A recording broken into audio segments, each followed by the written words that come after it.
Very good. And yourself? Good, good. So you're the manager. We're here in Hamilton. You're on the Professionals of the Highway Tour. What's your role at Ontario Truck Driving School? What are you doing now? So I manage the Hamilton location of Ontario Truck Driving School, and I support corporate through my efforts here locally. Okay. Today we have quite a few instructors training both here on site and on the road as well. Right. And that's most of my time. So during the pandemic, you guys went into kind of virtual mode like everybody else did, and you're handling virtual classes, and you're saying that that's probably going to shortly end for a little while? Or? It's likely going to end at the end of August, but there's no guarantees at this point. There's still a lot of back and forth, so we'll see. Right. Okay, but now all of your locations, I think, are open. You guys are back to regular manpower and those kind of things? As far as the public is concerned, we are 100% back in operation. Right, right. And what's happening with your backlog? Are you just trying to get through that? That's probably a big thing, See, right? that's a great question. We have a whole system in place for the backlog. Yeah. You know, the people who first registered are the first ones getting processed and so forth. Okay. But definitely we're making progress. So does that change the times? If somebody's looking to go into a school today, let's say I phone and register with you today, is that going to change it to where it's no longer like 6 or 8 weeks? It's going to be possibly 3 months or what? Actually, we've been doing pretty well in that area.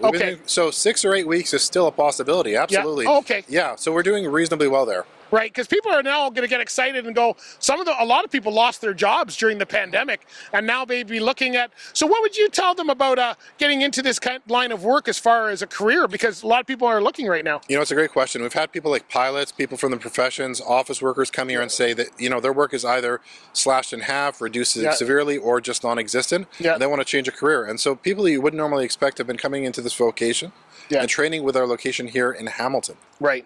Right. Did any of the rules change with the pandemic? We had the MELT program, which was the 103 hours, and you guys have a standard 200.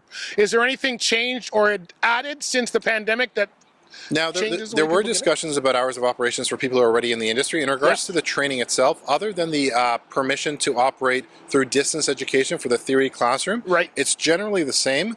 Obviously, we have a COVID-19 response for wearing face coverings and hygiene in the vehicles. Other than that, it's generally the same. What's happening in your classes regarding COVID-19? Because your class sizes were probably, I'm going to say, up to 20 people, I'm going to just say to throw it out there. Well, so we had class sizes of up to 15. Now they're averaging about 6 because of social distancing. So the big things, there's threefold in terms of our response. We have the hygiene, sanitation protocol. We have the face coverings and face shields where appropriate. And we have the social distancing. And in the city of Hamilton in particular, face coverings are now mandatory in all enclosed spaces. Right, right. So there's no issues with someone coming here. The way you guys stagger and schedule, you can probably stagger six at a time in your classrooms and those kind of things. Well, let's put it this way. Every location now has individuals wearing this in enclosed spaces. Yeah. And they are all socially distanced. Okay. So there is staggering, yes. Okay. And what's happening with your vehicles? A lot of people going through the vehicles. Have you got a cleaning process out there for? We do. We have people coming in periodically to do cleanings. Yeah. And we actually have our students and instructors supporting the interior cleaning of the vehicles on a regular basis. Right. So it's good to know that everything is going safely here.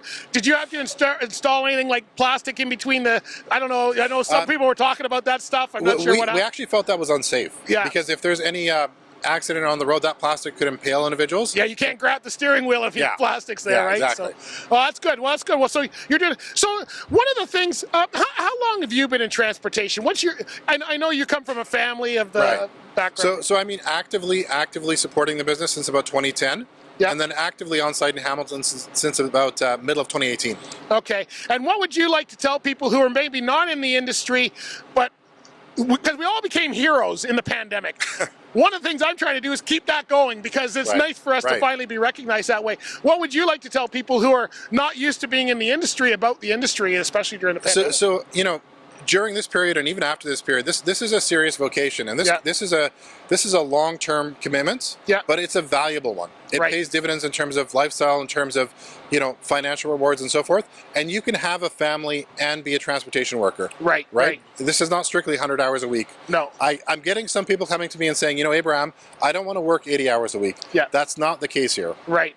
Have you noticed a change? I know, because I used to work as an instructor as well. You get people come in and they're kind of forced to be here. You know, they're on unemployment. They said, go get a job. Have you seen a change in attitude now? Because now we were the very few industries still running when the pandemic was shut down. Right. So now people are going, wait a minute, this is a way for me to have constant employment. Right. Have you seen an attitude change like that? You know what's interesting? In our area here in Hamilton, second career candidates that come in are surprisingly self-motivated. And honestly, they've been quite good. Yeah. So I really don't have much to say in regards to that other than it's a new experience for them, and there's a period of adjustment.